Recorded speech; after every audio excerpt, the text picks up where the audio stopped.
This is BBC Radio 5 Live, available on the BBC Sounds app. Up all night with Dotun and Adebayo. Almost unbelievably, the Boy Scouts of America is considering filing for bankruptcy protection.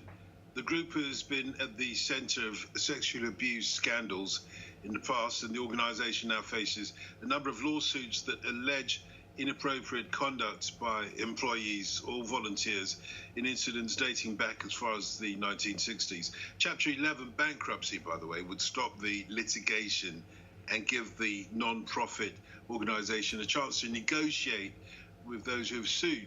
Justin Wilson is the executive director of Scouts for Equality. Hello, Justin. Hello, thanks for having me.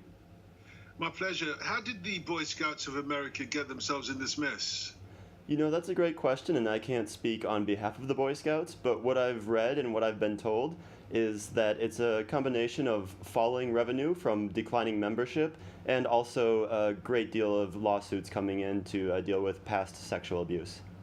Yeah, this Chapter 11 bankruptcy legislation that I understand, isn't it the Scouts attempting to step around their responsibility for what happened in the past? Chapter 11 is seen as something of, the coward's protection. You know, I don't know for sure, and also I think it's important to recognize that this is one option they're considering. They have not made any final decisions yet, and if they do seek Chapter 11 bankruptcy, I can only believe that it would be because they feel they have no other choice. Why is the membership falling? Membership has been falling for quite some time, and there's a lot of theories as to why that would happen. Clearly, the Boy Scouts of America have been trying to increase that recently by becoming a more inclusive organization, opening up the program to girls like we see in Scouts UK and other countries, but they still have some issues they need to resolve. So there currently remains a ban on atheist and agnostic Scouts, and that is a problem in working with any public schools in the United States or governmental agencies. And so we'd like to see that ban be eliminated so that they can begin working in concert with schools to begin rebuilding this program. Is it too attached, maybe, to its history, to Baden-Powell? You know, I think that the values that Scouts teaches are universal and lasting, and I think that so I don't think they're too attached to the history, but I do think they need to continue to become a more inclusive and open program so that all people from all families can feel like it's a place for them. Yeah, when I said too attached, I was thinking that it's it's not uniquely British phenomenon, but it certainly emerged from this country, the Scouts. In America, far away from where we are, there might be a different perspective. Scouts, for example, as I understood it in America, were Native Americans helping the likes of General Custer to conquer the West. But there doesn't seem to be any aspect of that amongst the Boy Scouts of America. Well, certainly not, but the Boy Scouts does teach really timeless values to kids and great outdoor skills.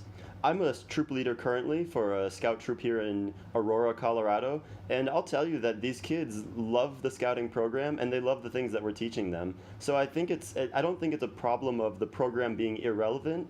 I think it's a problem with getting that program into as many homes as possible.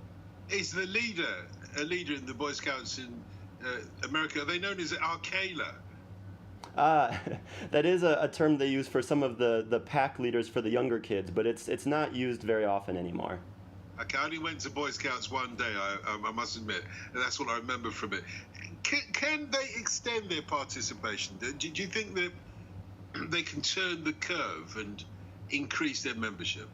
I think it's certainly possible. Like I said, the kids that I work with, the families I work with, they see a lot of value in the scouting program. They see a lot of value in allowing kids to have unstructured time away from their phones, out in the outdoors, learning skills. So I think those values are universal, and I really do think it's a matter of how is this program packaged and delivered to families, and quite frankly, is it something that all families can participate in, or are there going to remain barriers to certain families with different beliefs from joining? Time away from their mobile phones? Are you sure about that? It's difficult, but I can convince those kids sometimes. I'll take your word for it. Justin, thank you. Appreciate you talking to us as well. Thank you so much. Justin Wilson there is the Executive Director of Scouts for Equality stateside.